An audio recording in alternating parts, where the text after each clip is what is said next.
Nos últimos anos, um fenômeno inesperado começou a surgir. Jovens saudáveis, sem qualquer problema de disfunção erétil, começaram a usar sildenafil e tadalafila sem recomendação médica. Influenciados por promessas de melhor desempenho sexual, esses medicamentos passaram a ser consumidos sem critérios e muitas vezes misturados com outras substâncias como bebidas alcoólicas e estimulantes. Mas como esses medicamentos passaram de tratamentos para uma condição médica a um buzz, né, popular na cultura pop e nas academias? Quais são os perigos reais desse uso inadequado? No vídeo de hoje nós vamos explorar como esses fármacos se tornaram tão populares fora do ambiente clínico e conhecer um pouco mais sobre os riscos que essa tendência pode trazer para a saúde de quem usa sem necessidade. Sejam muito bem-vindos ao canal Eterna Busca. Eu sou Jordan, biólogo e mestre em Ecologia de Biomas Tropicais.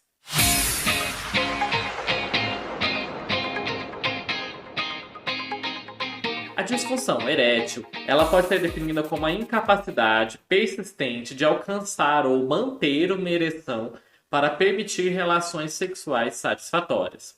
Ela é uma condição prevalente com mais de 18 milhões de pessoas com pênis afetadas em todo o mundo.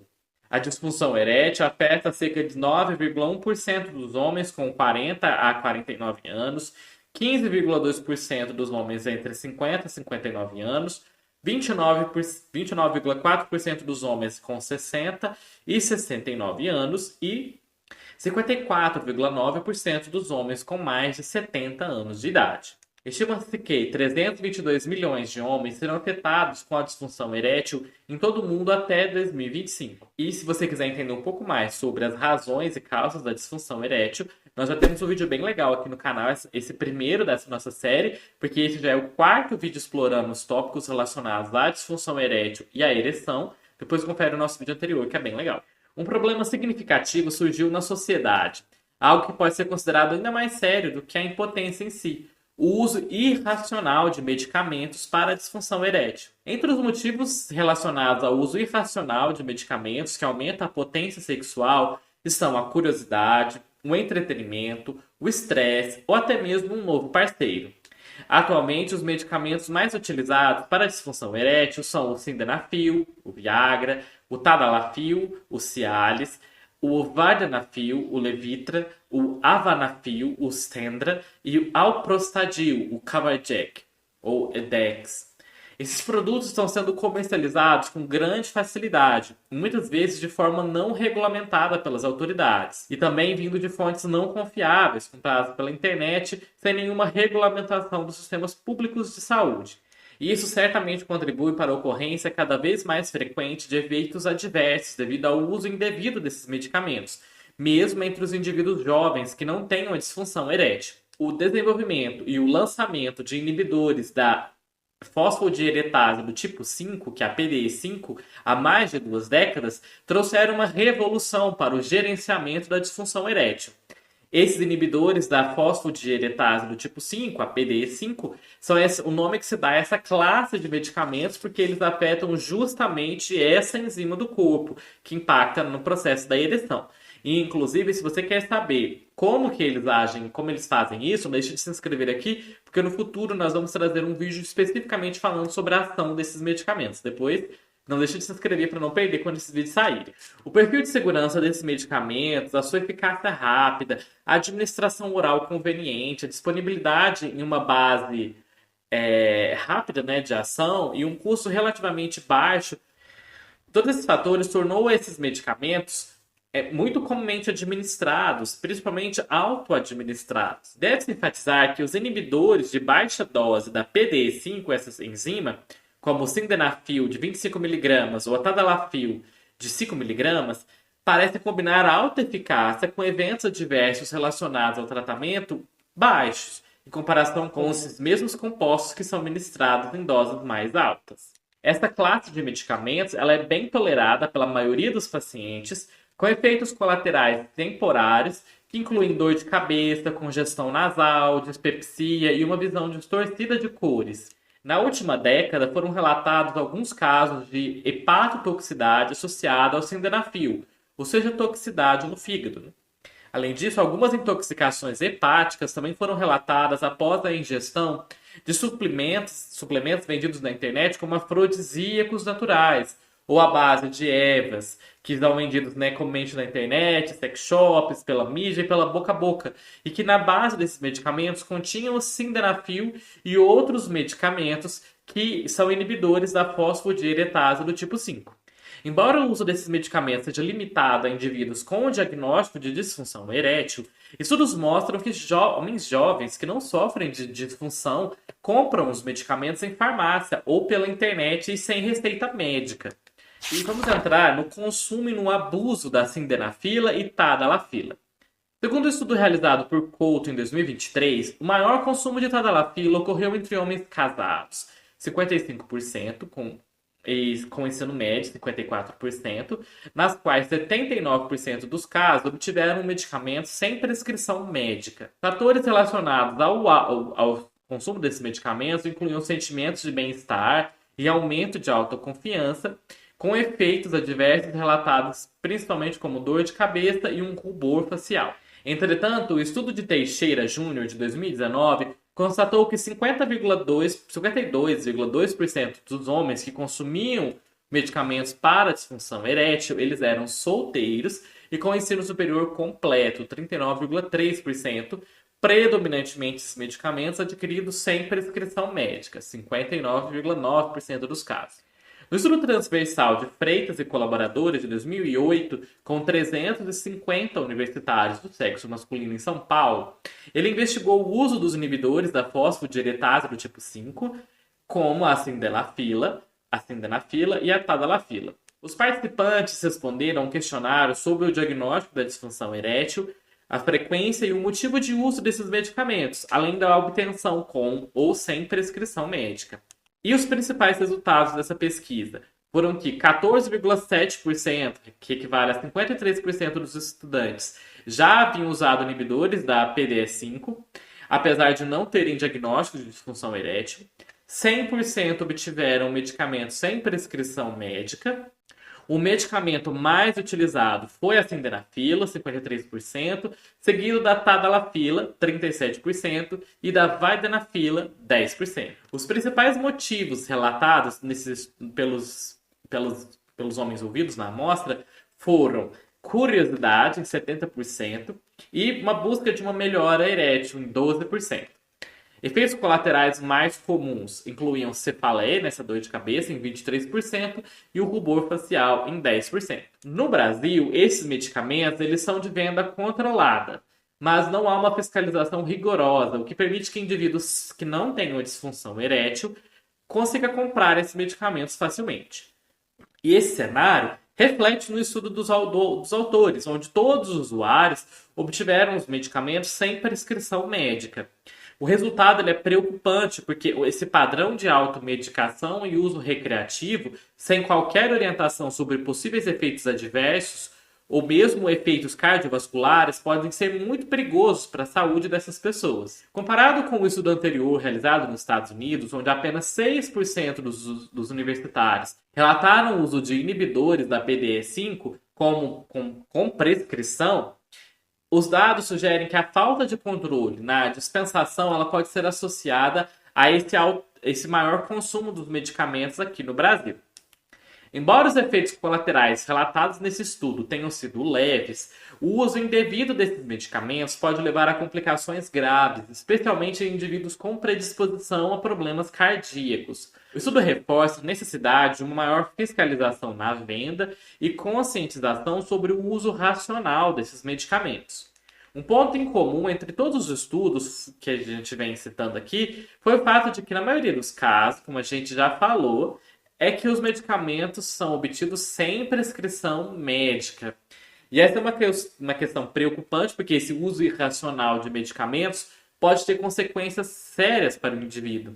Além disso, não há evidência de que isso leve a um aumento da potência sexual nessas pessoas. E isso ocorre porque homens saudáveis, ao utilizarem um medicamento para disfunção erétil, eles apresentam menor desempenho sexual em comparação àqueles que têm problemas de disfunção erétil e fazem uso desse medicamento. O que sugere que o medicamento não tem muito efeito para quem já é saudável. Portanto, fica evidente que o uso desses medicamentos por indivíduos jovens não é recomendado, pois não há evidências de que melhora no desempenho sexual. Se a pessoa não tem uma disfunção erétil associada ao efeito daquele medicamento, ela não vai adiantar tomar ele. Até porque, como nós já falamos no nosso vídeo anterior dessa série, existem várias razões para a disfunção erétil e o médico precisa investigar para saber qual que aquela pessoa tem, se ela realmente tiver. E não necessariamente o medicamento ou o tratamento mais adequado vai ser o uso desses medicamentos, pode ser outros. Pode ser um uso não medicamentoso, existem vários procedimentos. Evidencia-se, então, que as ocorrências consequentes dessa automedicação podem ser ainda mais intensificadas quando é levada em consideração uma possível dependência psicológica desses medicamentos, que é quando a pessoa acredita que o seu desempenho sexual ele é suficiente apenas quando ele está medicado. E ainda vale ressaltar que o medicamento, em algum momento, ele pode não apresentar o efeito esperado e exacerba ainda mais a situação da pessoa do estresse psicológico por ela não conseguir a ereção desejada. Porque esses medicamentos da PDE5, eles não causam em si a ereção, eles atuam no mecanismo do óxido nítrico que vai provocar a ereção. Se a pessoa não tiver o desejo ou tiver outras causas, ela não vai adiantar tomar esse medicamento. E por isso que é importante se inscrever, porque em breve a gente vai falar mais sobre esse tema, do efeito desses medicamentos.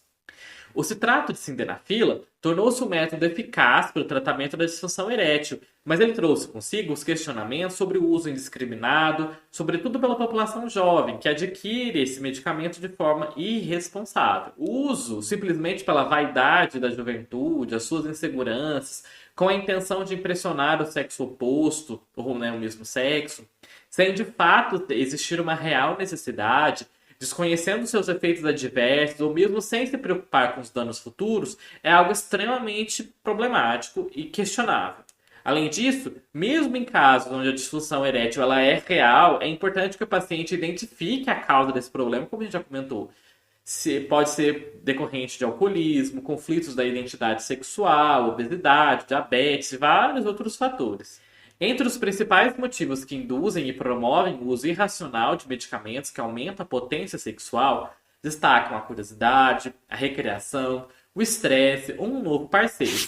E aí abre aspas. Sabe qual é o segredo para aguentar a noite todinha? Tadalafila, tadalafila. Esses são os versos de Tadalafila, a música lançada por Alanzin coreano e os Barões da Pisadinha em 2023. Segundo o André Biernat na sua matéria da BBC, essa não é a única canção a mencionar o nome desse medicamento. Uma rápida pesquisa no Spotify com os termos Tadalafila, Tadala ou Tadalafilado traz uma centena de diferentes músicas de diferentes gêneros musicais, lançadas mais recentemente. André continua na sua matéria. Além do cenário artístico, esse medicamento prescrito para tratar a disfunção erétil também virou alvo de muitos memes, conteúdos em redes sociais, sketches de comédia, além de ser usado incorretamente como pré-treino por quem frequenta academias. Nos últimos anos, as vendas da Tadalafila dispararam no Brasil. Segundo o levantamento da Anvisa solicitado pela BBC News Brasil, foram vendidos 21,4 milhões de caixas do medicamento em 2020 e 3 anos depois esse número dobrou, chegando a 47,2 milhões. Apenas no primeiro semestre de 2024 já haviam sido comercializados 31,1 milhões de caixas. Se essa tendência se manteve no restante do ano, isso significa que as vendas triplicaram em 4 anos. E além disso, um relatório de consultoria da Close Up International revelou que a Tadalafila foi o terceiro medicamento mais vendido no Brasil em 2024, atrás apenas da losartana e a metformina, gerando uma receita de cerca de R$ 1 bilhão no ano de 2024. Foi também um medicamento com o maior percentual de crescimento de vendas entre os 20 mais vendidos no país. E vamos entrar nessa questão ainda da Tadalafila usada como pré-treino nas academias. Nos últimos anos, a Tadalafila se popularizou entre os frequentadores de academias como um suposto recurso para ganho de massa muscular. Memes, piadas e músicas parecem ter ajudado a impulsionar o uso desse medicamento. Ou então poderia ter sido um reflexo do aumento de vendas, segundo especialistas que foram ouvidos pela matéria da BBC. A teoria por trás dessa prática sugere que o medicamento melhoraria a chegada de sangue aos músculos por meio do relaxamento do endotélio, que é a camada interna das artérias, Porém, não há comprovação científica de que isso resulte em uma hipertrofia muscular. Porque lembra, gente, lembra não, né? Nós vamos ver mais detalhes no nosso próximo vídeo, mas o efeito desses medicamentos é o relaxamento do endotélio do músculo liso cavernoso do pênis. Mas esses medicamentos não afetam só essa região, eles afetam outras regiões do corpo também. Só que o fato de que ele vai fazer um relaxamento do endotélio dos vasos, isso não significa que vai chegar mais sangue nos tecidos, vai aumentar a massa muscular por isso. Não tem nada que comprove ou que indique isso. O médico Luiz Otávio Torres, presidente da Sociedade Brasileira de Urologia, ainda alerta, segundo a BBC. Não há nenhuma base para essas alegações, porque não existe comprovação científica sobre esse uso. O uso indiscriminado do sildenafil e da tadalafila por jovens saudáveis revela um fenômeno preocupante.